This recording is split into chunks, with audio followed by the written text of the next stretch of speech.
वर्ष 2021 का बजट असाधारण परिस्थितियों के बीच पेश किया गया है। इसमें यथार्थ का एहसास भी और विकास का विश्वास भी है। कोरोना ने दुनिया में जो प्रभाव पैदा किया, उसने पूरी मानव जाति को हिलाकर रख दिया है। इन परिस्थितियों के बीच आज का बजट भारत के आत्मविश्वास को उजागर करने वाला है और साथ ही दुनिया में एक नया आत्मविश्वास भरने वाला है। आज के बजट में आत्मनिर्भरता का विजन भी है और हर नागरिक, हर वर्ग का समावेश भी है। हम इस बजट में जिन सिद्धांतों को लेकर चले हैं वो हैं ग्रोथ के लिए नए अवसरों, नई संभावनाओं का विस्तार करना, युवाओं के लिए नए अवसरों का निर्माण करना, मानव संसाधन को एक नया आयाम देना, इंफ्रास्ट्रक्चर निर्माण के लिए नए नए क्षेत्रों को विकसित करना, आधुनिकता की तरफ आगे बढ़ना, नए सुधार लाना। साथियों, नियमों और प्रक्रियाओं को सरल बनाकर आम लोगों के जीवन में ईज ऑफ लिविंग को बढ़ाने पर इस बजट में जोर दिया गया है। ये बजट इंडिविजुअल्स, इन्वेस्टर्स, इंडस्ट्री और साथ ही इंफ्रास्ट्रक्चर सेक्टर में बहुत सकारात्मक बदलाव लाएगा।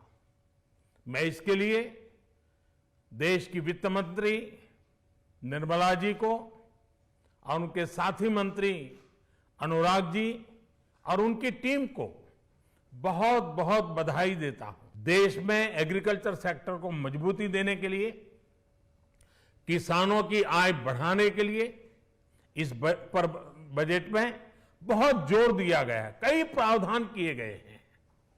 एग्रीकल्चर सेक्टर में किसानों को और आसानी से और ज्यादा ऋण मिल सकेगा। देश की मंडियों को यानी एपीएमसी को और मजबूत करने के लिए, सशक्त करने के लिए एग्रीकल्चर इंफ्रास्ट्रक्चर फंड से मदद का प्रावधान किया गया है। ये सब निर्णय ये दिखाते हैं कि इस बजट के दिल में गांव है, हमारे किसान है। साथियों, ऐसे बजट देखने को कम ही मिलते हैं जिसमें शुरू के 1-2 घंटों में ही इतने सकारात्मक रिस्पांस आए। कोरोना के चलते कई एक्सपर्ट्स ये मानकर चल रहे थे सरकार आम नागरिकों पर बोझ बढ़ाएगी, लेकिन फिस्कल सस्टेनेबिलिटी के प्रति अपने दायित्वों को ध्यान में रखते हुए सरकार ने बजट साइज बढ़ाने पर जोर दिया। हमारी सरकार ने निरंतर प्रयास किया है कि बजट ट्रांसपेरेंट होना चाहिए।